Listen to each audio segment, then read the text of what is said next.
This is a podcast for spiritual downloads, star seeds, light workers, and authenticity. Spiritual awareness is advised.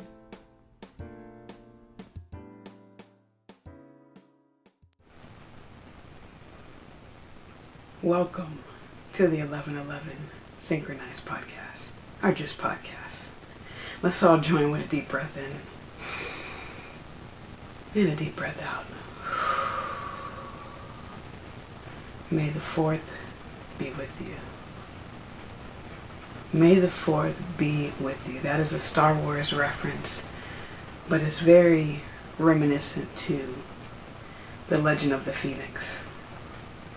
All ends with beginnings, new beginnings. What keeps the planet spinning, might you ask? The Force, since the very beginning. So what is that force? That force is love, my friends. And if you are joining now to the saga, to the series, please make sure you subscribe. Make sure you leave a like, leave a share, leave a comment. All the things you can leave behind, including your past and your old self. Let's just leave it all behind, because a new dawn, a new era is dawning. A new king sits on the throne. It's the coronation of the kings. So I'm very excited and also very aware that there's a lot going on. So if you have any topic requests, please let me know what those are. If you want to be a feature on this channel, hit me up. Let me know how we can collaborate. Maybe I could be a guest on yours or vice versa. And if you're interested in learning a musical instrument, you can hit me up, and I do offer music lessons if you want to do that. As always, donations are appreciated, never expected, but you can always leave a donation in the form of a review, in the form of a star, in the form of monetary gifts as well. If you haven't gotten your merchandise, check out the merch store. Purchase yourself some paraphernalia, rock the 1111 gear, and as well as maybe booking yourself a holistic healing session, as we are in this age of information. So ignorance is a choice, and it's not a choice that you have to make. It's one that may be laid upon you to continue to replicate without the knowledge, which is exactly what ignorance is. But ignorance is not bliss. Truly living free abundantly is bliss, and I would encourage you to do that. And if you need help on that journey, reach out to my team, to myself. And if you want to join the team to be a part of this empire, be a part of this new wave, new earth that's happening, reach out. No gift is too small. No talent is unnoticed. So bring it here. Even if you were ostracized for it in the past, that's not going to happen here. Bring it here. It's needed here. It's needed here. So keeping on with the energy in the mega series here, as there is so much to uncover and reveal about ourselves, this world, the human condition. And one thing that this journey can help us uncover is more of our true selves. And as we are all conditioned in this world, we are layered with falsehoods and deceptions that are placed upon us. And so to reveal the gold, the beauty underneath, we have to get to the diamond. We have to get to the pearl of wisdom that resides there. And as this is the year of the snake, I would encourage us all to be wise as snakes and to learn from them, to seek the antidote that's within the poison. So you may be going through a very painful time. You may be going through a very tumultuous time. Understand that transformation is underway. Understand it can be a little nerve-wracking to go into the unknown, but it is the way forward. It is the way forward. And we are continuing with the 7 deadly sins. Dun, dun, dun, dun, the 7 deadly sins. Where's my announcer at? We are continuing with the 7 deadly sins here. And, as the universe would have it, things have been just showing up in my atmosphere